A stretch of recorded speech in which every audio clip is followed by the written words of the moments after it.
game was GoldenEye 007, which destroyed the GPAs of everyone in college at the time. But the game of the year, another sequel, Final Fantasy VII. Now, anyone who's played Final Fantasy VII knows what I'm going to be talking about, because there's a character who, at a very important part of the plot, dies. And this is prearranged, but people weren't used to that. So they saw a character dying and thought, oh, well, I just did something bad. I'm going to move my tank over and we'll get a healer instead. This way, she won't die. And then she dies anyways. And then says, oh, well, I'm going to super load up on potions, so I'm going to heal her again and again and again so she can't die. But then she dies anyways. No matter what you do, you can't save her because she's supposed to die. It's a game plot point that she dies. It's pre-written in. No matter what you do, you have to pick her and she's going to die. And this is really troubling for gamers at the time. Nowadays, people have the opposite feeling. Like in Mass Effect 3, people are like, hey, that ending is predetermined. I want something that's completely on my own, completely original. You made me do that. But it all started with the Final Fantasy idea that this beloved character was going to die and you couldn't bring her back because sometimes death happens. Okay, we're moving on to 1998. This is the year that two webcomics started off. PvP by Scott Kurtz, player versus player, and also Penny Arcade by David Tycho. Penny Arcade guys now run PAX every year if you've ever been to PAX. This was the year that Madden Curse began. An athlete named Garrison Hurst was on the cover of Madden and had a bad year, and every year since basically the person picked to be on the cover of Madden has a bad year. It's similar to the Sports Illustrated curse. Who's ever on the cover of SI has a bad year. The game of the year for 1998, though, is Pokemon. Pocket Monsters, first known to American audiences because they gave 400 Japanese kids seizures with an episode of the TV show. True. If you've ever wondered there were three people who figure prominently in the Mario book I wrote. One of them is Shigeru Miyamoto, the designer, of course. The other one is Hiroshi Yamauchi, the man who owns Nintendo, who's Japan's first billionaire. Of course, the guy who owns Nintendo. But the third guy in it is Yamauchi's son-in-law, Minu Arakawa. He is the director, the president of Nintendo of America. And you may wonder what exactly a president of a video game company does if he doesn't design video games. Here is what Arakawa did. He saw that there was a hit video game in Japan. It was black and white, it had very little graphics, it was kind of complicated to play, it had a huge amount of characters, and it was very Japanese. He said, you know what, this is not just a Japanese game. This is a game for American audiences. And we're going to release it in Japan right at the same time that we're putting out the Game Boy Color.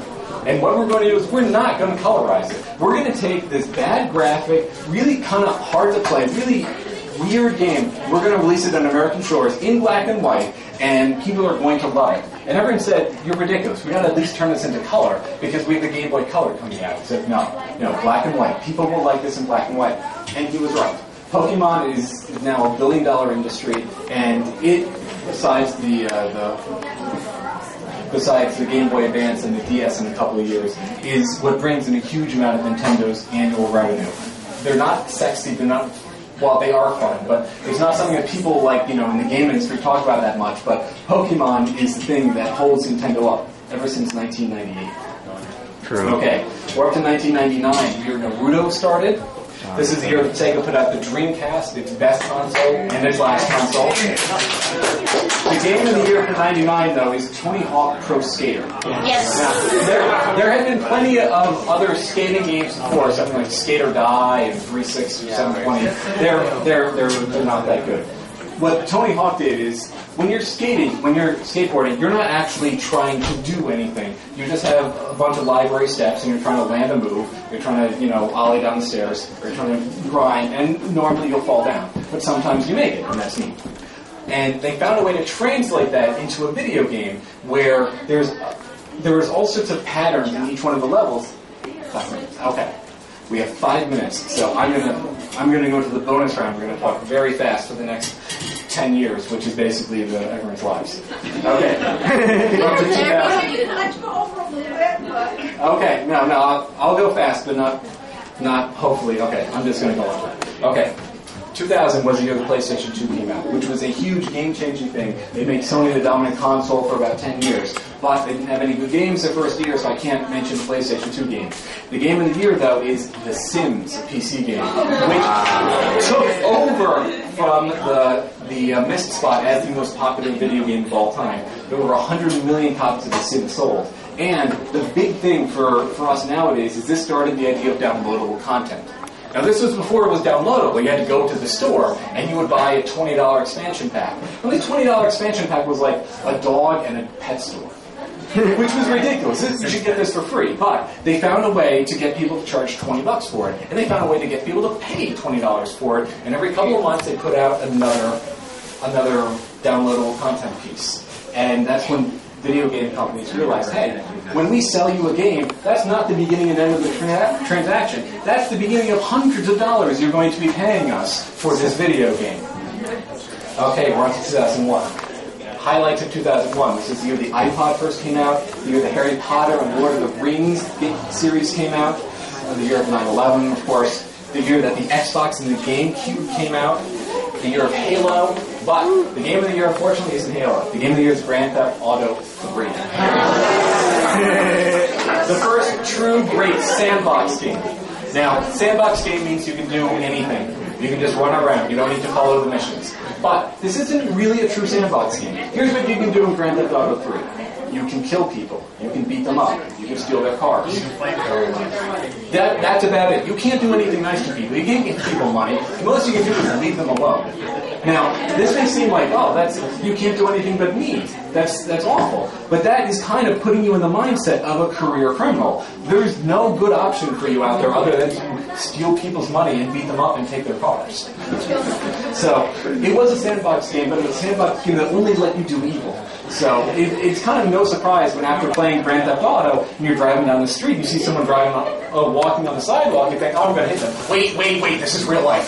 This is real life. Okay, we're on to 2002, the year that Spider-Man the movie came out, and the first great video game of superhero Spider-Man. There are now lots of regular superhero games that are actually good, but it took a long time because Spider-Man does like 18 different movies. You need to find a way to have 18 different games going on at the same time. The game of the year for 2002 is Splinter Cell. Wow. There's a lot of Tom Clancy games out there. Splinter Cell took the thief idea of stealth. All of a sudden, instead of trying to shoot someone to get across the room, the cool thing to do is, there's the guard, you were going to get across the room without bothering him, without killing him. You can get through Splinter Cell and only kill one person. There's only one person you have to kill in Splinter Cell. So it took the idea of mass slaughter and took the mass and the slaughter away. You still had guns, but your idea was to not shoot. Okay, up to 2003. There's only one real non-sequel game that came out that was a big hit this year. Sequels became the good thing in the video game world. That one thing was Enter the Matrix, which is the game of the year. Enter the Matrix, if you've seen the Matrix films, you've only seen half of them. Because even though there were 2 Matrix films that came out that year, they were made back to back, there's this character Niobe who wanders around, and you really have no idea what she's doing because she doesn't seem to figure into the plot that much. That's because she's the star of Enter the Matrix, the video game. And when you play that, you find out the rest of the story. You find out all the stuff that she's been doing with everyone else behind the movie camera's back. And you can't really understand the movies without playing the video game, which is why people are so disappointed by the movies. So this began and ended a little trend of having video games and movies directed by the same person.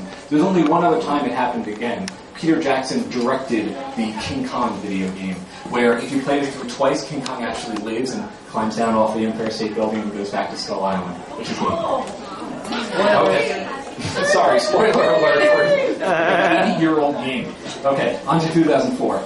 The game of the year, World of Warcraft.